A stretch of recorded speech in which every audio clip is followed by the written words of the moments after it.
নমস্কার, আমি অসীম। এখন শুরু করছি পঞ্চম শ্রেণীর ইংরাজি lesson 1, Gandhi the Mahatma. Gandhi Mahatma, let's begin. এসে শুরু করি। দেখো, রিড দ্য ফলোয়িং সেন্টেন্স। নিচের বাক্যগুলি পড়ো। We should love all human beings. আমাদের উচিত মানুষকে ভালোবাসা। We must not neglect the old and weak. আমাদের কখনোই বৃদ্ধ এবং দুর্বলদের অবহেলা করা উচিত নয়। We must speak the truth.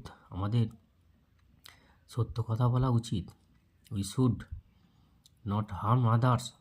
আমাদের অন্যদের ক্ষতি করা উচিত নয়। We should respect elders. আমাদের বড়দের শ্রদ্ধা করা উচিত। We must love our country.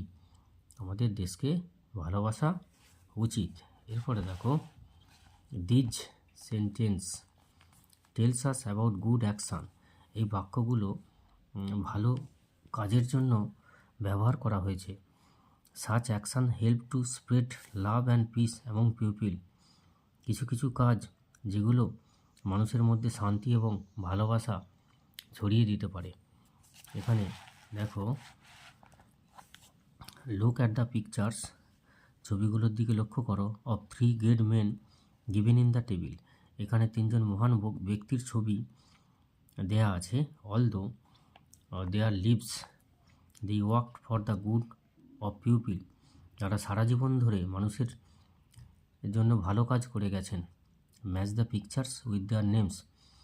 আর ছবির সাথে এই পিকচারের সাথে এই লেখাগুলো ম্যাচ করতে হবে। দেখো, প্রথমে ছবি আমরা দেখেই বুঝতে পারছি এটা রবীন্দ্রনাথ ঠাকুর। তারপরে দেখো, স্বামী বিবেকানন্দের ছবি এটা। তারপরে এই ছবিটা দিয়েছে, এটাও দেখে বুঝতে পারছো যে এটা মহাত্মা গান্ধীর ছবি।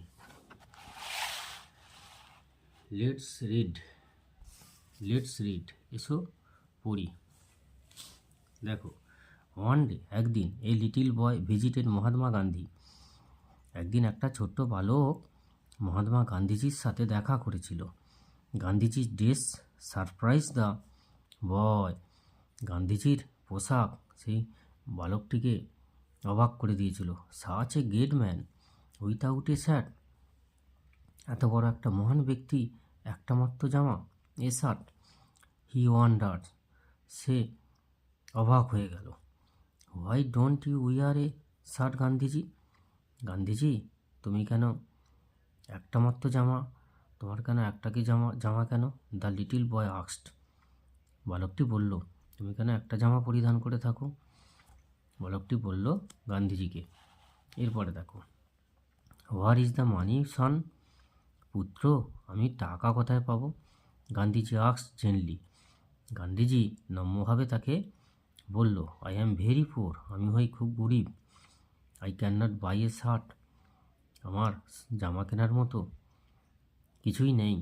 The boy felt pity. বালকটি খুব দুঃখ পেল।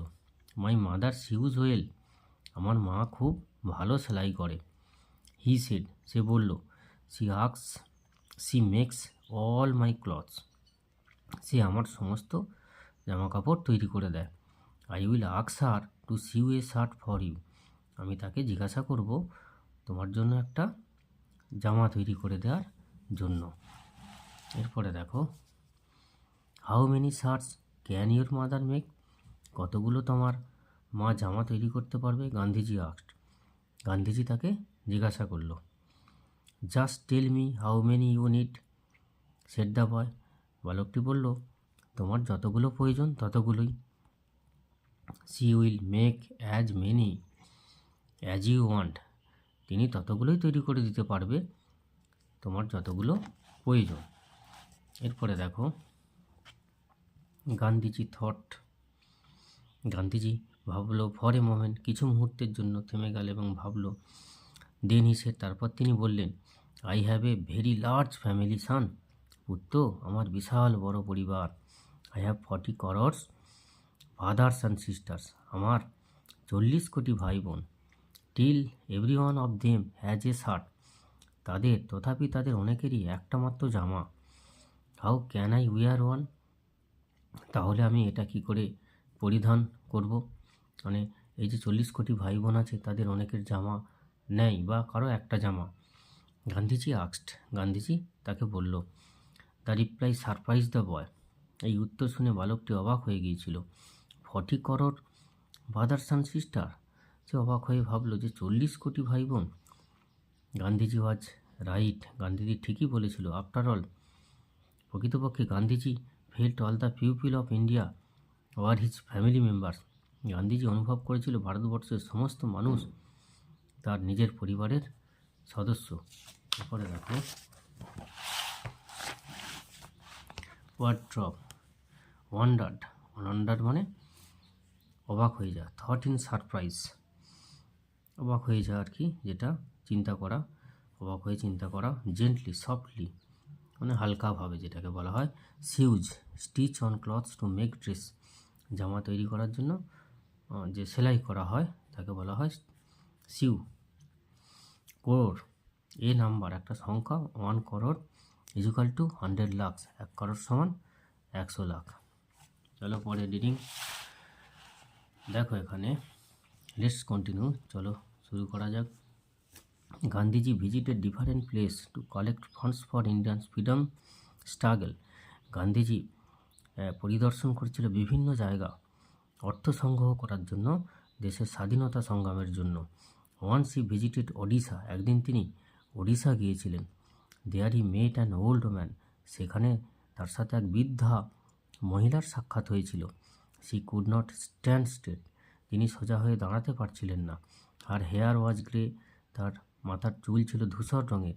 আর শাড়ি ওয়াজ টোন, তার পরনের শাড়ি ছিঁড়ে গিয়েছিল। শি ওয়েন্ট নিয়ার গান্ধীজি, তিনি গান্ধীজির কাছে গিয়েছিলেন। অ্যান্ড টাচ হিজ ফিট, তার পা স্পর্শ করেছিলেন। Then she gave him a coin, তারপর তিনি তাকে একটা কয়েন দিয়েছিলেন। জামানলাল বাজাজ ডিউটি, এই was to keep the funds, Jamanlal বাজাজের ডিউটি ছিল সমস্ত ফান্ড সংগ্রহ করে রাখা এবং তার হিসাব রাখা। হি আস্কড গান্ধীজি, তিনি গান্ধীজিকে বললেন ফর দ্য কয়েন, সেই কয়েনটা সম্পর্কে। বাট গান্ধীজি রিফিউজড, কিন্তু গান্ধীজি প্রত্যাখ্যান করলেন। জামানলাল ওয়াজ সারপ্রাইজড, জামানলাল অবাক হয়ে গিয়েছিলেন। I keep thousands of rupees, Jamanlal বলল আমি হাজার হাজার টাকা পয়সার হিসাব রাখি, তারপরেও this coin is worth much more than those thousands, Gandhiji told him, Gandhiji তাকে বলল this coin is worth much more than those thousand, ওই হাজার হাজার টাকার থেকেও এই কয়েনটা আমার কাছে খুবই মূল্যবান। If a man has lakhs he can give a thousands or two, যদি কোনো মানুষের কাছে কয়েক লাখ পয়সা টাকা থাকে তাহলে সে 1000 বা 2000 কাউকে দিতে পারে। But this coin was perhaps all she had, কিন্তু তার এই কয়েন কাছে যে মুদ্রাটা ছিল এটাই তার সর্বস্ব।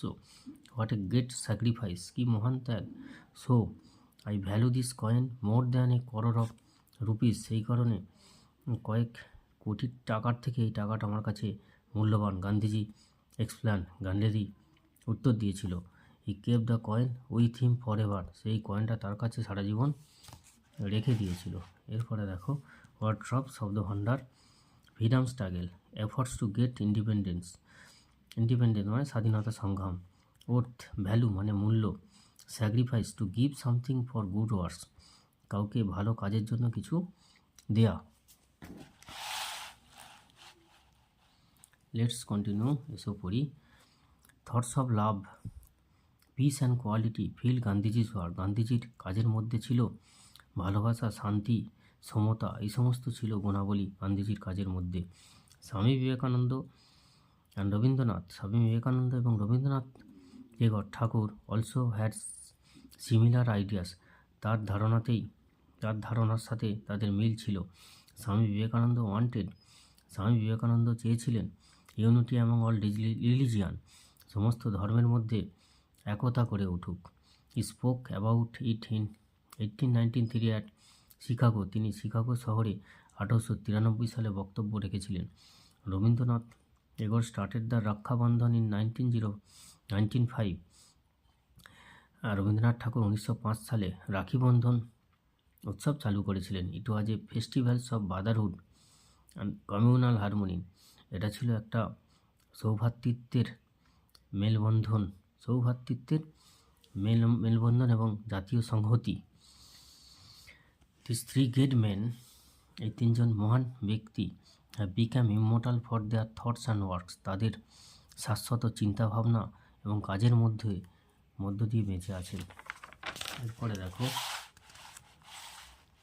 Wardrobe, communal harmony, good relationship among people of different believes, বিশ্বাসের দ্বারা বিভিন্ন মানুষের মধ্যে যে সম্পর্ক, ভালো সম্পর্ক, ঠিক আছে, যেটা সংহতি বলা হয়, জাতীয় সংহতি। ইমমর্টাল, আনফরগেটেবল, অবিস্মরণীয়।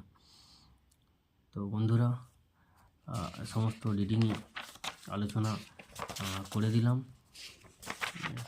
পঞ্চম শ্রেণীর লেসন 1-এর যে রিডিং পার্ট আছে সমস্তটাই আলোচনা করা হয়ে গেল। এরপরে এই লেসন 1-এর অ্যাক্টিভিটিগুলো নিয়ে পরবর্তী ক্লাসে আসছি। তো অবশ্য চ্যানেলটাকে সাবস্ক্রাইব করুন, যদি ভিডিও ভালো লেগে থাকে অবশ্যই সাবস্ক্রাইব করুন।